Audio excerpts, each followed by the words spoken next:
Selamat pagi pada Ibu Masoda, selaku dosen mata kuliah Manajemen Pajak tahun ajaran 2019-2020. Perkenalkan, nama saya Sri Lina AR dengan NPM 272161448 kelas 4 TB25. Di sini saya akan mempresentasikan PPT berdasarkan pemahaman saya terkait tax planning, PPh pasal 21, PPh pasal 22, PPh pasal 23, dan PPN. Latar belakang. Di dalam suatu perusahaan pasti terdapat manajemen pajak, di mana manajemen pajak berfungsi untuk menerapkan peraturan perpajakan secara benar dan usaha efisiensi untuk mencapai laba dan likuiditas yang seharusnya. Langkah awal melakukan manajemen pajak adalah perencanaan pajak. Perencanaan pajak dapat dilakukan pada PPh pasal 21, 22, 23, dan PPN. Perencanaan pajak pada masing-masing PPh dan PPN tentu berbeda-beda. Baik, mari kita lihat bagaimana perencanaan pajak pada masing-masing PPh dan PPN. Kita mulai dari PPh pasal 21.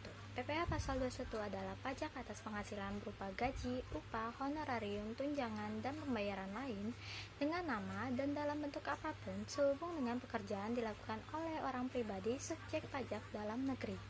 Dalam perencanaan pajak PPh pasal 21 dapat dilakukan menggunakan kebijakan pemotongan PPh 21 dan mekanisme taxability dan deductibility. Nah, kebijakan pemotongan PPh pasal 21 itu ada 3. Yang pertama yaitu gross method, merupakan suatu metode pemotongan pajak di mana karyawan menanggung sendiri jumlah pajak penghasilannya, pada umumnya dipotong langsung dari gaji karyawan. Yang kedua adalah net method. Net method adalah metode pemotongan pajak penghasilan 21 ditanggung oleh perusahaan atau pemberi kerja dengan cara membebankan pajak karyawan sebagai beban pajak.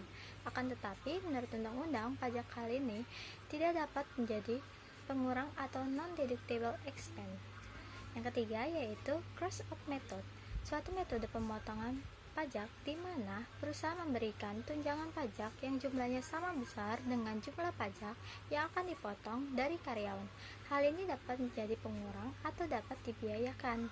Nah, mekanisme taxability itu sendiri adalah dengan mengubah atau mengkonversikan penghasilan yang merupakan objek pajak menjadi penghasilan yang bukan objek pajak, atau mengubah biaya tidak boleh dikurangkan menjadi biaya yang boleh dikurangkan. Hal ini sama dengan metode gross up. Perencanaan pajak terkait PPh pasal 21 dapat terjadi pada hal-hal berikut. Yang pertama, melakukan klausal pajak dalam perjanjian atau kontrak kerja. Yang kedua, memberikan tunjangan pajak atau gross up. Yang ketiga, memberikan uang saku secara lamsam. Yang keempat, memberikan tunjangan makan atau menyiapkan makan bersama. Yang kelima, memberikan tunjangan kesehatan. Di slide selanjutnya, saya akan tampilkan contoh dari salah satu hal yang saya sebutkan tadi ya. Baik, lanjut ke PPh pasal 22. PPh pasal 22 atau pajak penghasilan pasal 22 dikenakan kepada badan usaha tertentu, baik milik pemerintah maupun swasta yang melakukan kegiatan perdagangan ekspor, impor, dan reimpor. Di sini saya akan membicarakan dan fokuskan pada PPh pasal 22 impor. Dalam hal impor, tarif PPh pasal 22 impor bervariasi tergantung apakah perusahaan punya akad pengenalan impor atau API atau tidak. Kalau ada API-nya, tarif 2,5% dari nilai impor. Kalau non-API, 7,5%. Rumus mencari PPh 22 yaitu persentase tersebut dikali NI atau nilai impor. Nah, nilai impor sendiri itu didapat dari penjumlahan shift plus biaya masuk tambahan. Dengan catatan, kurs yang digunakan untuk menghitung nilai impor adalah kurs berdasarkan keputusan Menteri Keuangan. Dengan rate yang berbeda ini mendorong adanya tax planning. Tentu yang dipikirkan oleh tax planner adalah mencari tarif terendah sehingga dapat melakukan impor. Tax planner yang baik akan merekomendasikan impor dengan menggunakan API. Nah, bagaimana sih jika tidak memiliki API? Maka ia akan menggunakan peminjaman API. Peminjaman API bisa digunakan oleh unit-unit bisnis dalam grup perusahaan atau konglomerat yang satu dengan yang lainnya saling kenal dan berada dalam payung kepemilikan perusahaan yang sama. Malah, itu mungkin menjadi satu kebijakan bisnis grupnya yang harus dijalankan dan dipatuhi.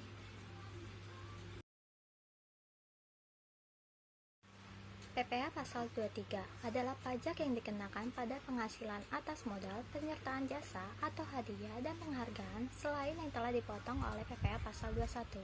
Dalam aturan PPh Pasal 23 sendiri dikenal dua jenis golongan tarif yang diberlakukan, yakni sebesar 15% dan 2%. Penggolongan tarif ini didasarkan pada objek pajak yang dikenai. Pemotongan PPh Pasal 23 pembagian secara sederhana dapat dijelaskan sebagai berikut. Tarif 15% dari jumlah bruto dikenakan pada dividen kecuali pembagian dividen kepada orang pribadi, bunga, royalti, hadiah, dan penghargaan selain yang telah dipotong oleh PPh Pasal 21. Untuk tarif 2%-nya yaitu dari jumlah bruto yang dikenakan pada sewa dan penghasilan lain sehubung dengan penggunaan atas, kecuali sewa tanah dan bangunan, imbalan jasa teknik, jasa manajemen, jasa konstruksi, jasa konsultan, dan lain-lain. Lalu, metode cross up. Metode cross up ini merupakan salah satu metode untuk melakukan perencanaan pajak.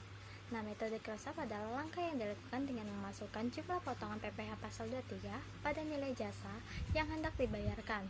Metode ini digunakan agar biaya yang dibayarkan kepada pihak ketiga tersebut lebih besar, sehingga biaya atas pembayaran jasa tersebut dapat lebih besar pula, mengurangi penghasilan bruto perusahaan secara keseluruhan atau dapat dibiayakan.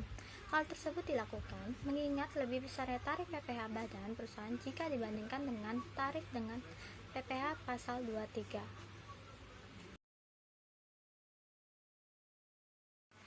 PPN adalah pungutan yang dikenakan dalam setiap proses produksi maupun distribusi. Itulah alasan kita sering menemukan PPN dalam transaksi sehari-hari. Sebab dalam PPN, pihak yang menanggung beban pajak adalah konsumen akhir atau pembeli.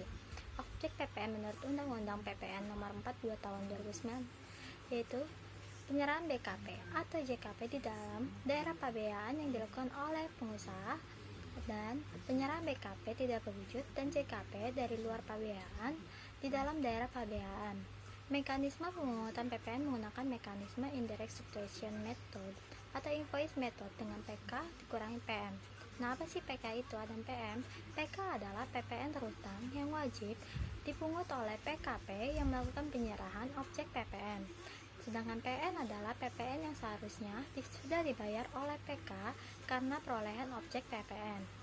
Nah, jika PK lebih kecil daripada PM, maka selisihnya merupakan kelebihan bayar PPN yang bisa dikompensasi dengan masa pajak berikutnya, atau bisa diminta kembali atau restitusi. Jika PK lebih besar dari PM, maka selisihnya merupakan PPN yang harus dibayar. Rumus untuk mencari PPN adalah tarif dikali DPP. Tarif umumnya PPN adalah 10%. Perencanaan pajak terkait PPN dapat terjadi pada hal-hal berikut.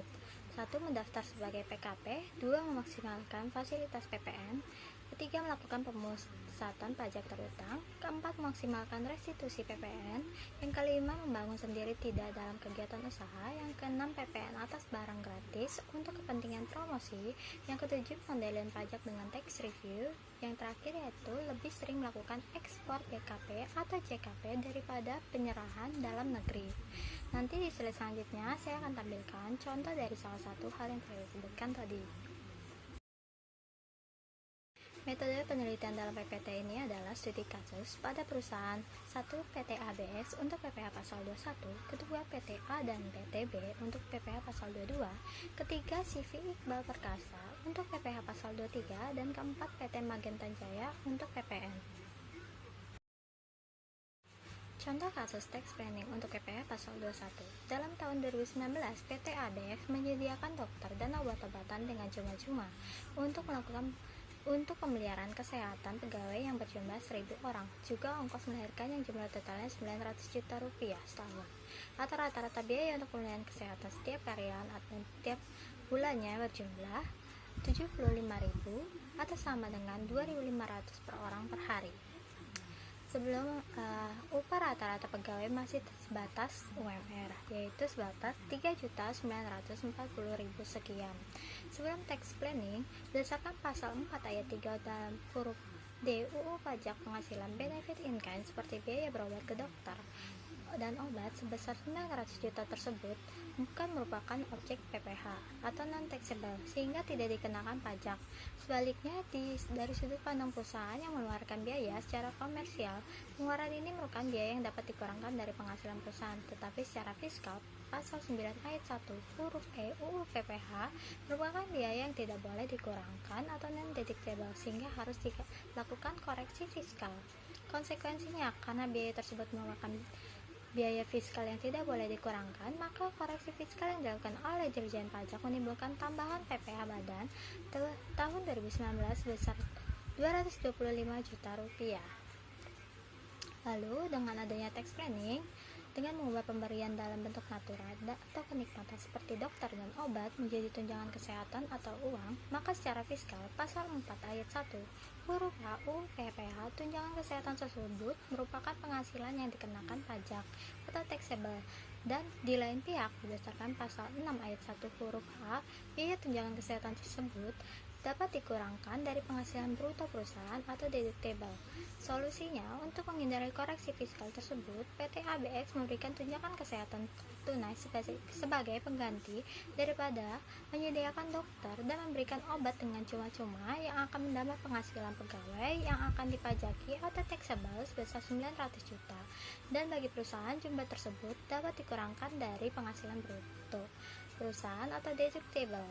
Penghematan dan dampak pada pegawai. Penghematannya akibat perusahaan tersebut melakukan penghematan pajak PPh badan tahun 2019 sebesar 225 juta. Dampak bagi pegawai, adanya tambahan tunjangan kesehatan sebesar 75.000 per bulan tidak berdampak pada pembayaran pajak mengingat pendapatannya masih di bawah PTKP.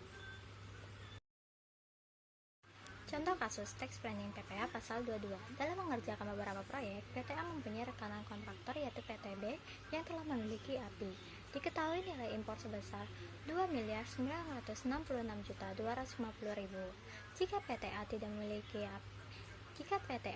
meminjam API PTB sebagai rekan kontraktor, maka PPh Pasal 22 yang akan dipungut sebesar 224 juta sekian. Namun dengan PTA meminjam API PTB sebagai rekan kontraktor, maka PPh Pasal 22 yang akan dipungut adalah sebesar 74 juta rupiah sekian, sehingga terdapat penghematan beban PPh Pasal 22 sebesar 150 juta sekian. Hal peminjaman API dapat dilakukan dengan ketentuan tax planner antara PTA dan PTB akan bekerja sama dalam mengajukan permohonan tertulis kepada Dirjen Pajak untuk mendapatkan surat keputusan bahwa barang yang diimpor tersebut didefinisikan sebagai barang strategis yang mendapatkan pembebasan biaya masuk PPN impor dan PPh impor. Hal ini dilakukan supaya PTB tidak mengalami tekanan aliran kas. Tentunya dengan melakukan tax planning ini dapat bermanfaat perusahaan mampu menghemat cash flow-nya. Contoh kasus tax planning PPh Pasal 23. CV Iqbal Perkasa merupakan perusahaan yang berbentuk Badan Persyaratan Komunitas atau CV dan bergerak di bidang pemborongan proyek konstruksi. CV Iqbal Perkasa memakai jasa pelaksanaan konstruksi atau subkontraktor dengan nilai 6.064.361.850 rupiah. Perhitungan pasal PPh 23 sebelum di cross up, yaitu 2% dikali nilai transaksi sehingga PPh pasal 23 yang dipotong yaitu sebesar 121.287.237 rupiah. Lalu perhitungan PPh pasal 23 setelah di cross up, rumus cross up adalah 100/98 dikali nilai transaksinya, yaitu senilai 6.188.124.337 rupiah. Ini merupakan nilai transaksi yang baru setelah adanya cross up, sehingga PPh 23 nya adalah sebesar 123.762.487 rupiah, sehingga nilai bersihnya adalah sama dengan nilai transaksi yang lama. Nah, apa sih yang akan terjadi dengan melakukan cross up? Dengan melakukan cross up, maka perusahaan PT CV Iqbal Perkasa tersebut mendapatkan penghematan pajak di mana beban pajak sebelum perencanaan yaitu 233 juta rupiah sekian dan beban pajak setelah perencanaan yaitu 201 juta sekian. Tentu saja ini akan berakibat pada EAT-nya yang tadinya sebelum perencanaan yaitu ada EAT-nya sebesar 700 juta sekian. Dengan adanya perencanaan maka EAT-nya 733 juta sekian.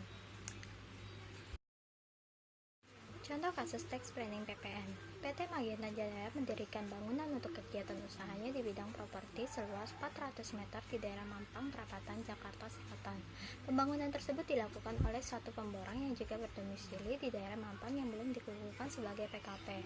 Biaya yang harus dikeluarkan pada bulan Januari 2012 adalah 1 M, termasuk pembelian tanah sebesar 400 juta dan PPN sebesar 150 juta. Berapakah PPN yang harus dibayar PT Magenta Jaya pada bulan Januari?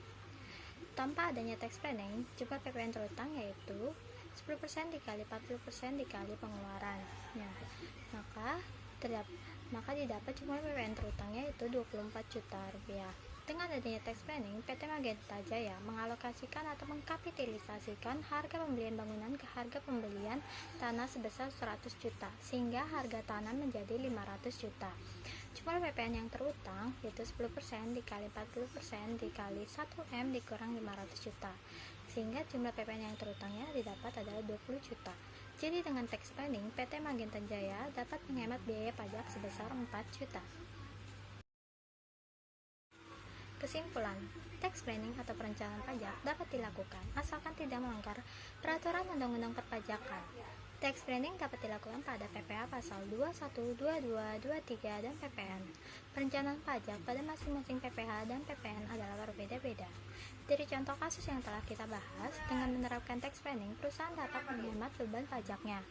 Nah, contoh kasus itu adalah PPh 21 dapat menghemat pajaknya sebesar 255 juta rupiah, untuk PPh 22 dapat menghemat beban pajaknya 150 juta 562.500 rupiah, dan PPh 23 yaitu sebesar 32 juta 485.647 rupiah, dan PPN dapat menghemat beban pajaknya sebesar 4 juta.